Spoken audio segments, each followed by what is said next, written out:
Hi, I'm Chuck, KK6USY. Welcome to the channel. Have you ever wanted to build an antenna and you found out that you had to wind a toroid? And with that, it just brought in all kinds of stress that you didn't know how to do it or weren't sure of yourself. I'm going to show you some tips and tricks that I've learned over the years that might help it be a little bit easier for you to do and might get you over that hump and get out there and start making your own antennas or anything that requires winding a toroid. Nothing I'm sharing with you today is new, and you may have already used this in your own process of wrapping your own toroids, and that's great. I just wanted to share some of the things that I have learned over the years of winding my own toroids, and hopefully this will get you past the intimidation of winding your own. I do think that one of the hardest parts for most people is actually counting the windings, and it's very easy once you learn how to do it, and I will show that in the video today. So let's get into the shack and let's get started. Okay, let's go ahead and start with how to count the wraps on the toroid. I've got a good little diagram here. It's from the Mercury antenna. It's from our instruction booklet, and pretty easy to read, and I think you guys will be able to understand this a little bit better if you don't already. Most of you probably do. But let's go check this out, and let me bring that up for you. Okay, so here is the diagram. Hopefully you can see my cursor here down by 1. Now, every time you make a wrap that passes the inside, like this is right where this is passing here, that's 1, comes in 2, 3, 4, 5, 6, and at 6 it goes back and around and through, and that is counted as number 7. And then you have 8, see, 9, 10, 11, 12, 13, 14. So like I said, every time it passes the inside, it's a wrap. So there's 1, 2, 3, 4, 5, 6, across is 7, 8, 9, 10, 11, 12, 13, 14. Now this is a 1-to-1 balun, and this is what we use on the Cartena, and this is what we're going to wrap today. So this should make sense to you once we do this, okay? I just wanted you guys to see all that. So let's move on to wrapping a toroid. All right, so here's my wire. Put a piece of blue painter's tape at each end just to kind of keep the wires from getting separated. I've put a 90-degree bend in it here, about 2 inches from the end, and that'll be my first bend, my first turn. So let's just take a wire tie and see if we can secure this a little bit. Okay. Okay, so we're going to put a wire tie around like that. Going to pull that to the first bend. Just going to pull this thing tight against there. And all we're trying to do is just keep that from moving on for the first couple of turns. All right. If you guys don't have a set of these wire clippers or flush cutters, yeah, you just chip that off so it's out of your way. So there's your first turn, okay? So a lot of people will just take the end of this and just pull it through, and that works. I find it a little more likely to get a kink in it or to cross your wires. And after some discussions with the Smoking Ape, we've discussed this before, and what we like to do is actually pull it up from the bottom like this.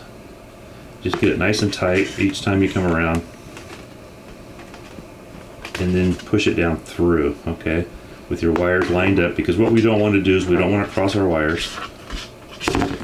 Okay, and just pull it all the way through. Okay, and so that's your first and your second turn there. So now we're just going to keep doing the same thing. So up and over. Push it down through. And pull it through.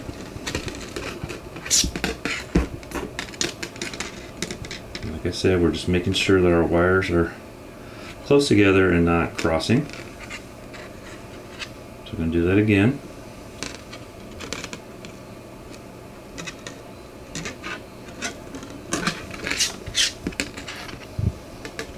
All the while we're counting. So there's 1, 2, 3, 4. I like to kind of just straighten my wires out a little as I go here. So pull it up nice and tight. And I'm pressing against the sides, guys, as I'm doing this, to keep all your winds nice, you know, as tight as you can to to the toroid. You're not going to get them, I mean, just totally flush, but you can get them close. Okay, so there's 1, 2, 3, 4, 5, 6. Same thing again, nice and tight. Push it through.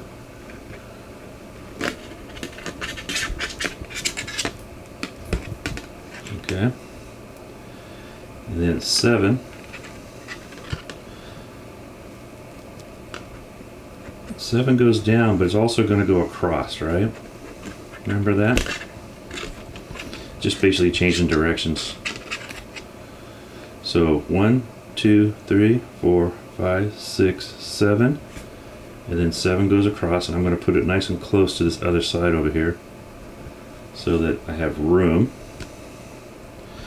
So the next one down is 8, and so I left room here, as you guys can see, so I can push it down through. Okay, so that'll be number 8. All right, and we're doing the same thing again, nice and tight.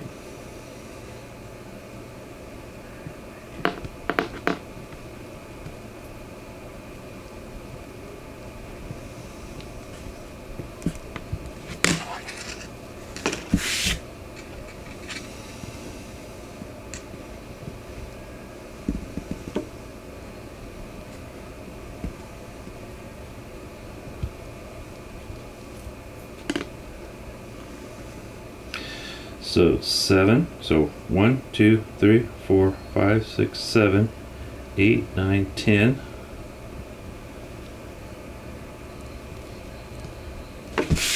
11.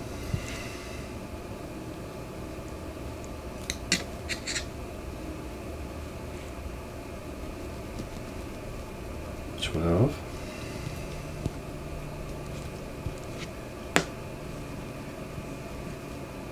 13.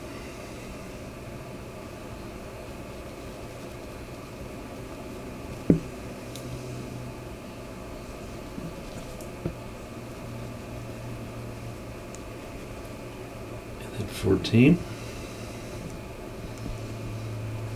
And that'll come out the bottom.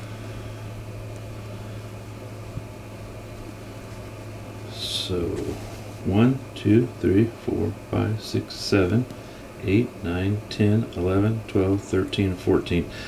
Okay, now what we're going to do is we're just going to kind of straighten these out. Okay. Spread them just a little bit.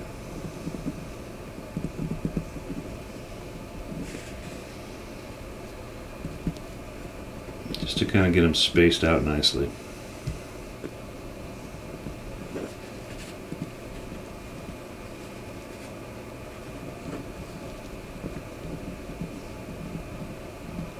And mine are nice and tight. They're not moving a whole lot, which is a good thing. I mean, so I could have left a little more on this end out here, but I didn't. You don't really need to.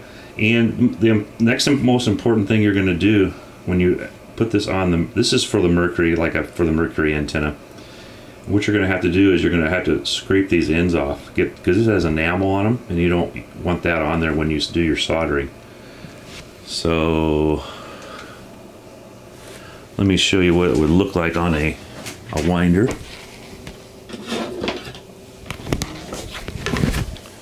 So you'd have your B and C here.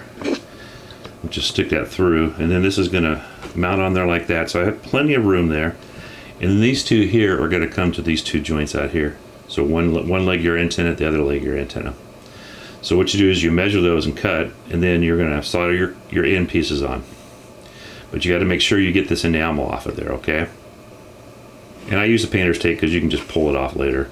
So, I mean, not the most perfect wrap, but not bad. I've done better. I've done worse.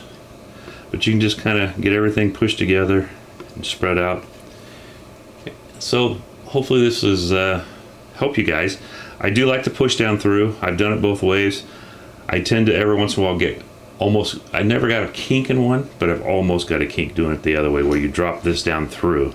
Okay, so I think that'll work pretty good for you guys. And I will put a link to our website for this antenna also. In my first video, I didn't have it there. So hopefully this was helpful for you guys. I hope these tips and tricks can help some of you. And I know sometimes that winding toroids for hams can be intimidating, but I hope this helps with the intimidation part of it. So if you did get something out of this video today, please hit that like. And if you're new here, hit the subscription button and then hit that bell so you get all my future content. This is Chuck, KK6USY, for Ham Radio Adventures, 73 all, and hope to catch you on the airwaves.